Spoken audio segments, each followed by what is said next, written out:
Hey everyone, Teo here. Today I'm reviewing the Oscal Pad 15, which is a 10.3-inch tablet running on Android 13. First of all, a disclaimer, this is a review unit provided by the company. So in this video, I just want to present to you my findings so that you can decide whether or not this is worth the money. Price of this tablet will be $159, and during the launch sale from September 18 to 26, it's $149, and the first 200 orders will stand to win this Bluetooth keyboard.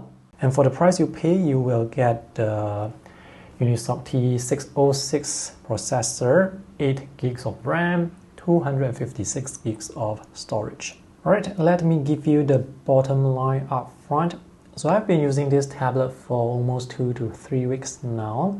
And this is a good looking tablet with solid build quality. The bezels, as you can see, are quite thin. The speakers are stereo. They are loud, but the audio sounds slightly hollow, so that's one downside. Now the overall performance of this tablet is quite smooth for multitasking, web browsing, checking email, social media, watching videos. You can certainly play games on this tablet, but the heavier or bigger, larger games will take some time to load. And this is how much time it takes to load Genshin Impact. The volume buttons are on the left side, and that's the power button. There's a camera here in landscape orientation, and this can be used for face unlock. There is the USB-C port here at the back, and you can see this is very reflective. The colors on this display look good out of the box, although there is some color shift and drop in brightness at extreme angles, which could be due to the glass or the screen protector, which is already applied. The tablet can take one SIM card and one micro SD card, or two SIM cards, and that's the 3.5mm audio jack. And this game takes a long time to load. The tablet comes in two colors. This is green and gray, and there's one 13 megapixel camera at the back there. The resolution is 2000 by 1200. Okay, so now we are in the game. So gameplay is, I would say, smooth enough. There is the occasional stutter, but it's still very playable. Yeah, I can definitely see the occasional stutter. So the visual quality is actually pretty good. The battery life is about 8 to 9 hours if you use auto brightness. If you have the brightness set at 75%, you can get 7 hours of battery life. So the battery life on this tablet is pretty decent. So overall, this is a decent tablet. The two areas that need improvement would probably be with the viewing angles and maybe the sound quality, which is actually not too bad. I don't really have major complaints for this tablet at this price point. So let's take a look at the items included in the box. There is one screen protector, which is already applied. If you don't like that, and if you want the glass screen protector, they have one included as well. Let me just take out all the items. The other things included are the quick start guide, a USB-C to USB-C charging cable, the SIM ejection tool, a 33-watt fast charger, and this stylus pen. This pen isn't that great for writing because it uses a disc tip. This is not an active stylus, so this will not support tilt, pressure sensitivity, and palm rejection. I totally forgot about this flip case, which is also included inside the box. So this is just a very simple trifold case, and I'm glad they included this inside the box. So the only thing that they did not include in the box is probably a microfiber cleaning cloth. And this is a nice case with matching color and a translucent back, and this is also matte textured. Okay, let me just take this out. This, by the way, is some felt surface. So once you have the tablet inside the case, the camera bump here will be flush level on the table. Let's take a closer look at the design. So this is a good looking tablet, and that's the Google Play Store, by the way. So I have already installed all the apps that I am using on the tablet, and this tablet doesn't come with much bloatware, which is nice. The bezels are quite thin and uniform on all four sides. The corners are rounded off for the body, and the LCD is also rounded off. The LCD colors look good out of the box, but it's affected by the viewing angles, and the visuals look sharp enough for me due to the 2000 by 1200 resolution on this 10.36-inch tablet. So the camera is here in landscape orientation, and that means this tablet is designed for use in landscape orientation.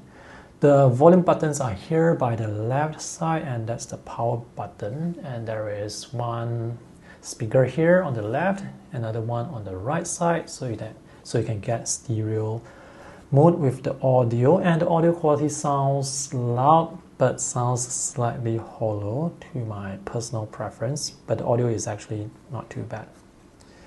So on the bottom side, this is clean and this is metal. This tablet comes in two colors. This is the green, there is also the gray, and I like this matte textured surface. The design on the back is very clean and minimalist. That's the 13 megapixel camera, which has a thin enough camera bump. It's not too thick. This tablet is quite thin, and the weight is 449 grams, which is considered lightweight for a tablet at this size, and it's very compact and portable even with the case on. So on the top side, there is one small hole here, which is the microphone, and at this corner there is the 3.5mm audio jack, and here beside the audio jack is the SIM tray. This tablet can take two SIM cards, or one SIM card and one micro SD card. The USB-C charging port only has USB 2 transfer speed, so that's kinda slow, and this cannot output video. The build quality for even budget Android tablets nowadays is so good. So let me try and flex this. I cannot hear any squeaking sound and I cannot feel any flex. So the build quality for this is solid. That's the Google Play Store. So this tablet comes pre-installed with some Google apps, and because there is Google Play Store, you can install whichever app that you prefer. I have no idea how many years of Android updates or security updates you will get with this tablet, though. Let's look at some specifications. So the processor in this tablet is the Unisoc Tiger T606, which is an 8-core processor released in late 2021. It's not the latest processor, but it's still powerful enough for general use, for multitasking, web browsing, checking email or social media. I like the resolution of this tablet, 1200 by 2000. The PPI is 226, and from one arm's distance away, I cannot see any pixelation, so the visuals look pretty sharp.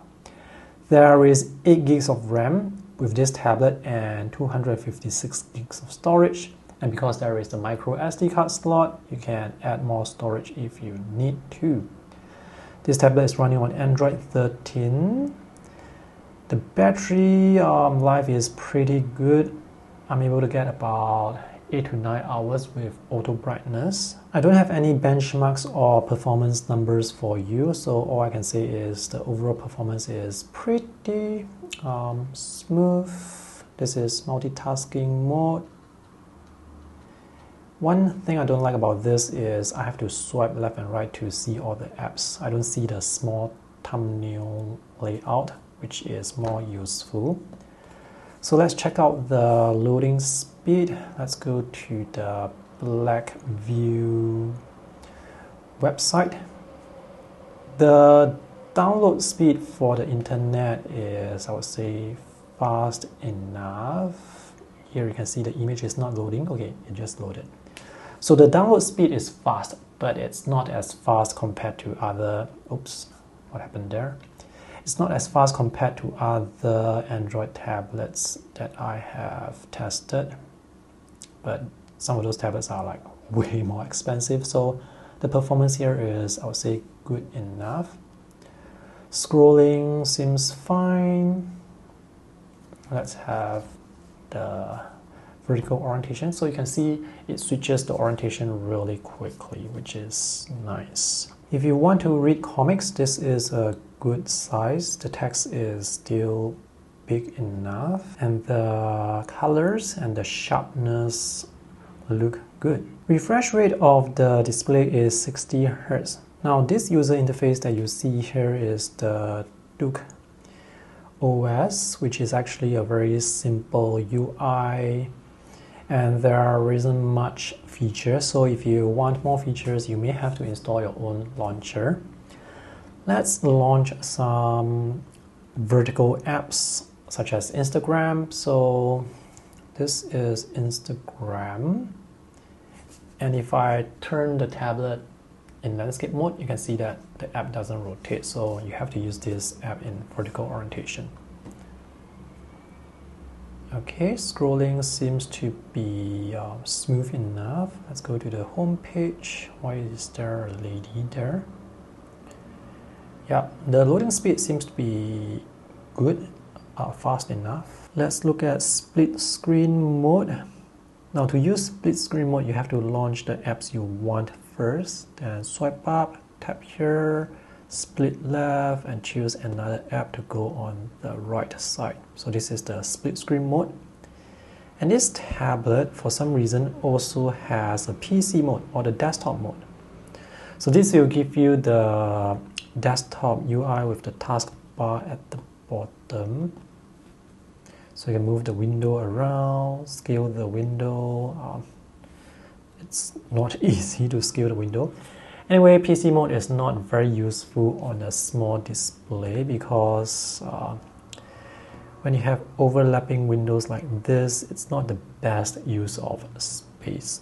And because the USB-C port does not output video, it's not possible to use this PC mode or desktop mode on an external display. One thing that's missing from this tablet is a file manager app. For some reason, there is no default file manager app pre-installed, so you will have to go into Google Play Store to search for your own file manager app. And as I am typing, the tablet is actually vibrating, so the tablet has vibrate mode. The file manager app that I am using is Solid Explorer, which is pretty good, but it's not a free app, but it's really good. And because there is no default file manager app, there is no integration with cloud storage services such as Google Drive, Microsoft OneDrive, and Dropbox. You can install those cloud services apps separately and upload files from those apps if you want to. There is the call and the messages app. So this tablet can take a SIM card, which means you can use this tablet to take calls as well. Although the microphone is actually here on this side, so it may be better to take calls using a headset. And because this tablet can take a SIM card, you can install WhatsApp on this tablet as well. All the apps that require SMS authentication can be used on this tablet. Alright, to conclude, this tablet looks good and has decent performance for the specifications that it has. In terms of value for money, I do feel like this tablet provides good value for money when compared to more expensive Android tablets. The thing is, sometimes you just want a tablet for general use. You don't need to spend or don't want to spend that much money to buy an expensive Android tablet. So that's where budget Android tablets come in. And this is a pretty good one, in my opinion. But you can decide for yourself whether this is worth the money based on the findings that I have just presented. Thanks for watching. I hope this review is useful. See you guys again. Bye.